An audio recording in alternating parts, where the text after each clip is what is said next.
Welcome to Heroes 2, the making of the game.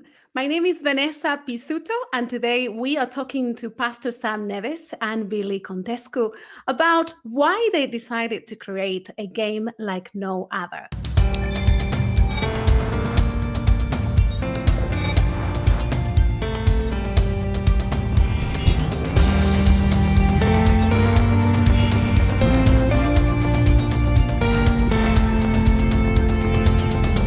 Welcome, Sam and Vili. It's a pleasure to have you with us today. Hey, Vanessa. Good to be here. Thank you. I'm excited. Good. So I'm going to jump right in and ask a difficult question, Sam, but I think you can handle it. So here is the question. Does the world really need another app? Why decided to invest so much time and so much effort into creating Heroes 2? Incredible question. And the answer is not that complicated. There are 250,000 people every 30 days going online and searching for Bible game, Bible trivia, or Bible quiz, collectively those three terms. So people are searching for this, which means that they may not have found what they're looking for. It is possible for us to have the absolute best Bible quiz out there. And the reason why this matters is that as a group of people, as a movement, we have set ourselves to help people understand the Bible so they can find freedom, healing, and hope in Jesus. So anyone that is searching for anything in relationship to the Bible, we want to provide the absolute best content to help them. And having the possibility of having the best quiz out there is tremendous, because we can help them find truth as it is found in Scripture, but it has to be fun. Why another app? Because it has to be fun. Games are fun. There are 3.4 billion gamers out there playing games, and the gospel cannot shy away from any medium. So we'll use games if necessary to help people understand the Bible. Thank you. Thank you. So this is a tool to spread the gospel. Vili, what's your take? How did you get involved with Heroes? Vanessa, it's more like the Heroes, the game, got involved with me. You may not know, but Heroes, the game, has a twin sister. And the name of the sister is the Sabbath Sofa. Pastor Sam and I were friends forever. And we managed to get crazy one day and came up with these two ideas. Sam is actually the driving force. I was only the one holding his hands up and encouraging him to go as crazy as possible. Vili, if it wasn't for Vili, there would be no Heroes or the Sabbath Sofa. Let's be clear about that, because when you start something crazy like this, games. At the time, I was a senior pastor of Wimbledon International Seventh-day Adventist Church there in London, and Vili is now the pastor of the same church where I was before. It's insane. So back then, we thought, let's make a game. And we talked to the church leaders and so on. And they looked at us and said, Sam, look, great idea, but the church doesn't do games.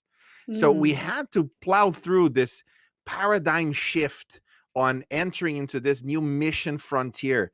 And you can't do this alone. You always need somebody that will say to you, you're not losing your mind. And Vili was that person for me. There were others, but he was the main person that kept pushing and saying, it is worth doing it. And then he started traveling in different parts of the world and promoting the game. And he would come back and say, you have no idea how excited people are in Thailand about this, and how much excited people are in Kenya about this. And then, the game just developed. It took off. I love the fact that you said, Vili, that you were encouraging Sam to be crazy. I didn't think he needed encouragement, but it's good to know. It's good to know. And talking about changing the way we think about things, Sam. So there's people out there that feel, great that you want to spread the gospel, great that you want it to be fun, but I'm not sure how I feel about video games, because they have this picture that video games are violent, a waste of time, etc. What would you say to that mom or that dad that feels, I don't know that I want my kid playing another video game? This is not strange in Christianity. Whenever there is a new medium, there is always fear that this belongs to the world and it's a worldly thing and that Christians should have no part in it. This is exactly what happened to the radio. When radio came, it's like, radio is from the devil. And of course, the devil must have looked at it and goes, I'm going to use it then. So next is television. Same thing happened. But when radio started being known everywhere, Christians said, you know what? We should be on the radio. And in our Seventh-day Adventist context, HMS Richards said, no. We're going to use the radio to preach the gospel. And that's what he did, a pioneer. And later the church started radio stations all over the world. Then you have television. Same thing happened. Oh, television is from the devil. And of course, one generation later, we go, you know what? We should be using television to, as we call it, preach the three angels' messages. We need to proclaim the gospel there too. So now we're talking about games is the same thing. Are games dangerous? Yes. Games are very dangerous. Should you be careful about games? Yes. But it's the same thing with a knife or fire. Is fire dangerous? Yes.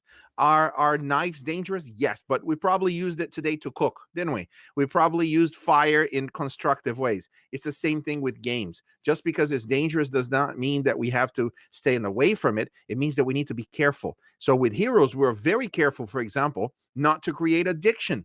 The average gameplay cannot go over 10 minutes. So if people are playing for 3 minutes, that's our goal. They play for 3 minutes, they put it down. And then when they come back, they play for another 3 minutes, 7 minutes, they put it down, because we don't want to create addiction to the screen. There's plenty of other apps to do that. So we control the dopamine levels that people are experiencing. And there are many other things that we're doing in the game so that it doesn't fall into the same traps that other games fall into. But the main thing really with games and generally teenagers and so on, just watch out how much time you spend on it. And there are some games that you shouldn't even buy or touch. But the problem are not the games. The problem is they can be used for good and for bad. And we decided to use them for good. Absolutely. You can take a brick and build a house, or you can hit someone on the head with it. It's what you do with it that makes the difference. Absolutely. So I wonder if you two got involved in the world of gaming before developing this game, or if it happened as you were developing the game. I wasn't. Sam did. Yeah. I look young, or I look like I am Sam's twin brother, but I'm 10 years older than him. So I lost the train, but I had to learn about gaming. And Sam and I went to conferences. We presented the game at Christian media conferences. And allow me to say something regarding Sam's explanation. We don't have to be too apologetic about this game. Everywhere I went, not one single person said this is going to have some negative effects, things like that. And I have to say that even the grandparents and the parents are excited about this game. And I am more excited than ever, Sam, because today, for the first time, I played Heroes on an Android, and I cannot be happier. Excellent. Excellent. So Sam, you were more into gaming even before. Yes. When I first, the story there is not complicated. When I first heard of Atari back in the 80s, I insisted with my parents that we needed, keyword needed, to have it. So I played the rally games and I played all of the Atari games. And then when Super Nintendo came out, many years later, I would hire it. This was in Brazil. I grew up in Brazil. We would rent the console for the weekend or for, Saturday night and so on. So we would rent it and play and play and play and play. And I spent too many hours playing. Now, my parents had this deal. My dad had to teach me lots of things to do at school and so on. And he was preparing me throughout my primary school to pass a really difficult exam in military school. So I had to study with him, but he had this technique. He would say, we're going to take 2-3 hours to study this. As soon as you learn it, you can go and play. Essentially, in 30 minutes, I mastered the subject so I could go and play. So it was a great motivational strategy of delayed gratification there. Very, very encouraging to parents. So eventually, I had my own Super Nintendo. So I played Mario and I clocked the game, which means you finish the game. And I would play other games too. Some of them were not that great, like Street Fighter and Mortal Kombat. Do not advise you to play those games. And then came the PC era. Now I had a friend who had a PC, so he could play games on his PC. So, Red Alert and even Warcraft, the first Warcraft and others, learning different things through games and so on. And then the first GTA, which was a very violent game. I play that too. I do not recommend it. And then I learned the negative aspects of gaming, how you can be absorbed in this thing and it can destroy your spiritual life and all of it. But of course, because of that, you need to be more careful. So later, I was much more careful with my use of my time and what I dedicated that time to, etc. But gaming was there. And so in recent years, we have the console right here, and we play lots of games with the family or by myself. And gaming is a tremendous way for you to learn many different skills that you need in life. And research is very clear on the positive impact of games. So I really believe this, Vanessa. The church is ready to take the next step and use this mission frontier, gaming, to advance the gospel and to finish the work God has given us. We can reach 3.4 billion people who spend hours playing games. Why not create games that will bring them a full knowledge of salvation? Heroes is just the first. And if we have Bible studies and if we have decisions for Jesus through baptism and so on, then it will demonstrate that this is possible for us to improve and create other games in other ways. So that's the big plan there. Yeah, absolutely. So I wonder, because you have a history with gaming, if while you were playing these games, you were dreaming of a different Christian game, or when did the idea of Heroes actually land in your head and you were like, I have to do this. No one has done it, but I have to do it. When did that happen? As I played games, I never imagined a Christian game or a Bible game. Oh, okay. Never. Okay. Did not happen. I was in Hong Kong. The General Conference had invited me to do a talk there for a conference called GAIN, okay, GAIN, GAIN. And I was presenting on what the church should learn from Steve Jobs. He had just died, and that was the subject that I was covering. And after the talk, I went to the subway, the metro, as they call it in America. And I saw these hundreds of people absolutely absorbed in their devices, watching videos or doing stuff on the train. And at that moment, I was praying and it's like, God, how are we ever going to reach them? Is there any way that we can make sense of the gospel to them? And then I started snooping around and seeing what people were doing, just looking here and then looking there. And they were all playing games. So then it became very obvious, you know what? They're dedicating such long hours to these games. We need to develop our own games. And that's when Vili came in and other absolutely crazy people who dedicated their 3 years of their lives to doing this. And I'm so thankful that they did, because then it meant the church could enter into this new mission frontier. Absolutely. Vili, how can churches use this new tool now that we have it, now that we have created it, how we can make the most out of it in our churches, in our communities? What can we do? I'm still working on the answer to this question, Vanessa. But let me say this. I am excited, and every single person I talk to is excited about this. And how are you going to do it? I'm waiting to see how it's going to happen. That's why Heroes 2 and Sam talked about, and we will talk about this over and over and over again.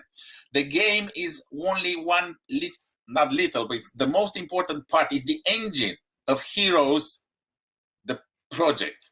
Heroes, the evangelistic tool. There will be lots of events. I can't wait to go all over the world and spread the gospel. A friend of mine from Kenya actually sent me a WhatsApp message, said, hey, your game is all over the social media now. So how are we going to do it? We are going to use the Bible in the most accessible way to a whole generation. And I have to say this to you, Vanessa, and to everyone listening to us. We are going to stop at nothing. We're going to stop at nothing doing this work to spread the good news of the gospel and the Bible using all possible means. And Heroes will be probably the engine of our evangelism for the next decade. Amen. I have a microphone. Otherwise, I would have been clapping when you said that. I was like, yes, yes, a man after my own heart. As we wrap up, I want to hear from you maybe one or two sentences in terms of what's the vision. You were touching on that, Vili. What's next? This is leading to something bigger. What's in your heart? What's the vision? What's the dream? I don't dream as big as Sam. But let me say this to you. There is a word that has been coined by a scholar here in the UK. The word is ludolitheracy. Ludolitheracy has to do with gaming. It's a science. And I would like to see young people getting PhDs, Wow. masters and PhDs in ludolitheracy. Wow, that's amazing. Can change the world. And that's my one sentence that I wanted to say to you. Excellent. Thank you. Again, I wish I could clap. Sam, what's the vision? What's the dream? What's next? What's coming? Can you imagine if we have 5 million people that starts Bible studies around the world because of this game? That's my heart's dream, is people that will wake up and say, you know what, the Bible has something to say to me personally, individually. And once you start studying the Bible, nothing remains the same. Your life changes. Everything changes. Oh, but I already believe the Bible. But do you understand it? Because understanding the Bible will lead you to have a full picture of who Jesus is. And once you have this intimate knowledge and understanding and friendship and connection with Jesus, well, then nothing can stop you. The giants that are coming your way, even the giants in the lack of finances, the giants in the lack of health, nothing will stop you, because what the Bible presents is that this is not the end. And the pandemic has reshaped us completely and changed our lives, and we lost our loved ones. But even death is not the end. Amen. Because God will bring it all back together. And when Lazarus died, his sisters thought that this was the end, and they wanted Jesus to be there sooner. But when Jesus came and they understood, they watched him work, and Lazarus came back to life. And our loved ones will come back to life too. And that's not the end either. So all of this, the more fun you have in the game, the more you will get to know Jesus, start Bible studies, and meet him one day as he returns. Amen. Vili, yes, you want to say something else? Go for it. Say something else, Vili. We used to smuggle Bibles into my country, Romania, during communism, right? And that was exciting times. Took risks. Now I have it here. We're smuggling games. And I can take it to North Korea. I can take it to Iran. I can take it anywhere. By the way, I don't know if Sam ever shared, but for the first few months of Heroes 1, the most players, where were they, Sam? The most intense players were in Saudi Arabia, where the Bible is illegal. Wow. Absolutely amazing. And the amazing thing is, like, you were talking about the size of this field, right? But it also fits in the palm of your hand. And this is the opportunity that we need to take. This is a huge mission field, but it's also in the palm of our hands. And we have a unique opportunity, a beautiful and unique opportunity. Thank you, Vili, and thank you, Sam. This has been an absolute privilege. Thank you. Thank you.